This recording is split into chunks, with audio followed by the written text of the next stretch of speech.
Hey there, cats and kitties. I am the Blues Man, Johnny Blues. And with this video, we discuss my thoughts on Season 2, Episode 10 of One Punch Man. And I don't want to say that this episode was boring, necessarily, but I definitely found it to be less than resounding, especially as compared to the last stretch of episodes, which were really raucous and somewhat action-packed, full of hilarity and absurdity and everything. I was laughing every other minute. Not so much with this episode. I did laugh somewhat in the opening where we see King and Saitama going up against each other in a fighting game, and King unleashes his character's secret abilities and hands Saitama his ass, which pisses Saitama off and everything like that. And due to his obtuseness and obliviousness, he has the little hand communicator from the Hero Association and completely misses the message once turning it on that all hell is breaking loose, everything like that. After that, the rest of the episode was somewhat tepid and somewhat curious, just wanting to see how exactly things were going to play out with the Monster Association. And when we called back over to them, when we left off with them making that, olive branch extension, I at first was resounding. I was like, oh, I called it. Videos back, I was speculating, oh, maybe it's the monsters, all the cumulative monsters around the world, or at least in Japan, the Japan depicted in series One Punch Man, they've all come together and they just want equality. They want fairness. They want to be treated fairly, left to their own devices. They're not going to attack humanity anymore. They just want equality and all that kind of stuff. And when we hear that being spoken, I'm like, oh, hell yes, I nailed it. And then it all proves to be a feint. No, it's all a ruse. It's all blowing smoke up the Hero Association's asses because, no, they just want to rule the world. They want to start with the top tier of all humanity, the most powerful human beings in existence, the heroes, wipe them out, and then they have it easy going to, eradicate all the rest of humanity to turn Earth into a monster planet for all intents and purposes. And that's really all they want. So I guess you could say maybe I was a little disappointed because at first I was like, yes, I was right. They want equality. They want fairness, to be treated equally and such like that. They want their own little safe haven in City Z or whatever it is. And I was just like pumped. I was like, oh, hell yes, I was right. And then when it proves to be untrue, I was a little deflated, I guess. I was just kind of like, oh, darn. That's a bit more cliche than I was hoping, that they just want to rule the world and eradicate humanity. But it is what it is. And, the rest of the episode I found to be equally curious in how it was revolving around Garo. When he first sort of comes to after where we left off with him in the previous episode, Saitama kicking him and knocking him completely cold, like knocking him back into last week or something. And he wakes up and he's like, he doesn't know where he is. We still see that, humanoid shape, that cutout in the wall where he got thrown through the wall and everything. All of the old Looney Tunes cartoons and such like that. And he's really smarting. This is really interesting to me. The development of the Garo character is really coming to a head in this episode, more so than I think we've seen thus far any other time in Season 2. Because he's kind of, made out to be like an anti-hero bad guy. He wants to take down the heroes. He wants to be the biggest, baddest ass of all. And he's even taken to calling himself a monster because what is the natural foe of the heroes? It's monsters, that kind of thing. At least within the confines of this world, this universe. And so that's his mission statement. And you kind of look at him, at least my first impression was, oh, he's just a bad guy, that kind of thing. But where we really see everything come to a head that I found really intriguing and really started to get me sympathizing with his character is how he wants to save the life of the little boy whose friends, they realize somebody is staked out in their little shack in the woods or whatever, their little clubhouse. This is Garo, smarting and trying to convalesce after having been beaten twice now by Saitama and the dog suit dude and everything like that, guard dog man or whatever the hell his name is. And he needs to rest, he needs to recoup and whatever like that. And so he's taking up residence in these kids' little clubhouse, and they send, just ironically, happenstance, coincidentally, they send this kid who he's run into time and time again in the park with the little Hero Association magazine cataloging all of the heroes. They send this kid in to be like, be gone, sir.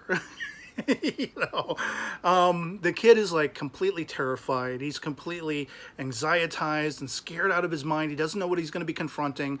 And he's somewhat surprised that it's Garo. It's, you know, the old man from the park and everything. And of course, Garo, he immediately takes a liking to the kid in trying to give him this advice of, you know, being stronger, becoming stronger, having more courage and not being pushed around by your, you know, your peers and things like that, succumbing to peer pressure and whatever like that. And this was resounding enough. But once all of those other like Class A heroes surround the place because they know, you know, the Gatling guy, Death Gatling or whatever, he's tracked, you know, Garo to this point.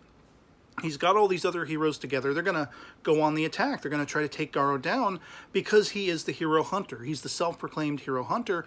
When we see this happening and Garo is looking through that magazine and he's, you know, getting an idea of what each hero's respective powers and abilities are and how he can, you know, strategize to beat them potentially and stuff like that. Even being as wounded as he is, his first thing that he does is tell the kid, get down on the floor, take cover.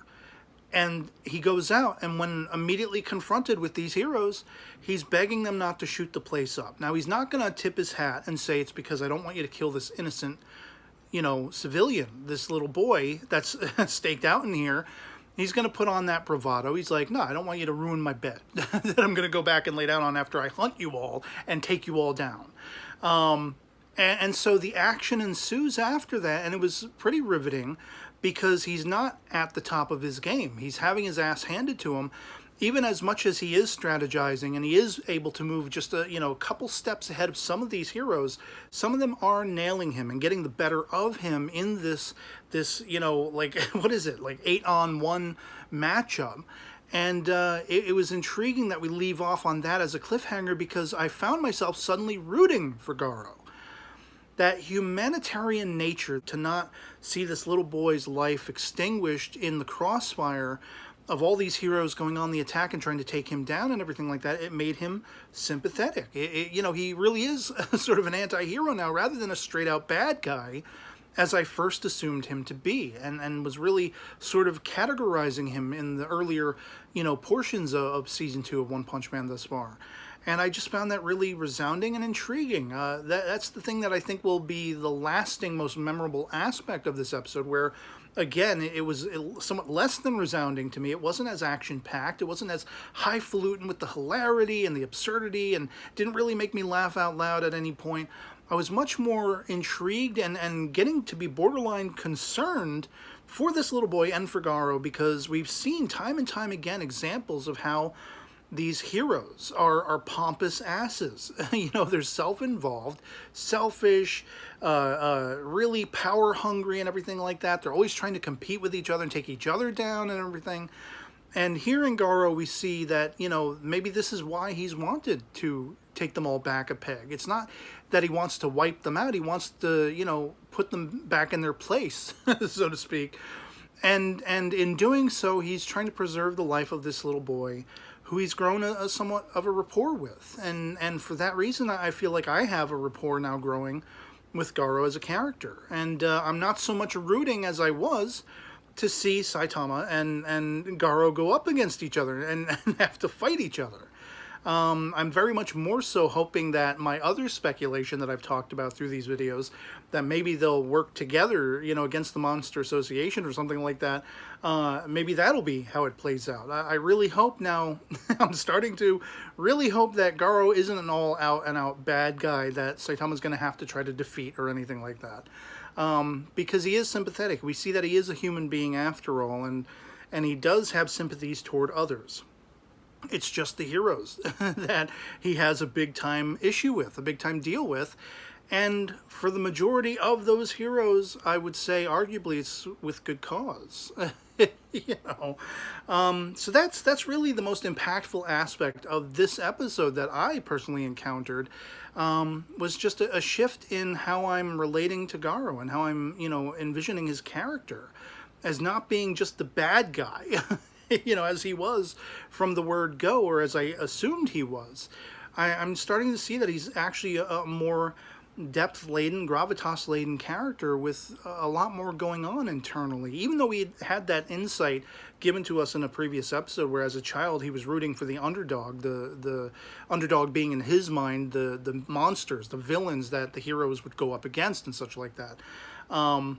This really speaks well to that, because here he is trying to save this little boy, and I think it's interesting the way the boy is interpreting this. He's like, why are these heroes attacking my friend? And he's holding tight to his chest the Hero Association magazine, pamphlet, whatever you want to call it, that has all that information about the heroes. He's holding it dearly to him, but it's like he's suddenly confused. He's suddenly struck with this confusion. Why is my friend coming under attack? And I almost have to wonder if he is going to be another Garo in the making. Like, he's going to root for the underdog. He's going to change his whole outlook. Rather than idolizing the heroes from then on out, he's going to change his perspective maybe because of this. And these are characterization moments that really came to the fore in this episode. Garo, this little boy, and that was the most resounding aspect to me of the episode. So I'd love to hear from you guys in the comments below what you thought of Season 2, Episode 10 of One Punch Man, if you've seen it as well. If you agree with me or disagree with me, of course, anything goes in the comments below. Love it or hate it. As long as you are respectable, sharing your own opinion, and are respectful of others if they happen to disagree. But yeah, I mean, it wasn't the best episode of the season, but it was definitely probably the most intriguing as far as the characterization goes. Not the entire length of the episode, but it had its moments. And so yeah, otherwise that'll be pretty much it for me on this. If this video finds you well, and I'll catch you all later. Peace.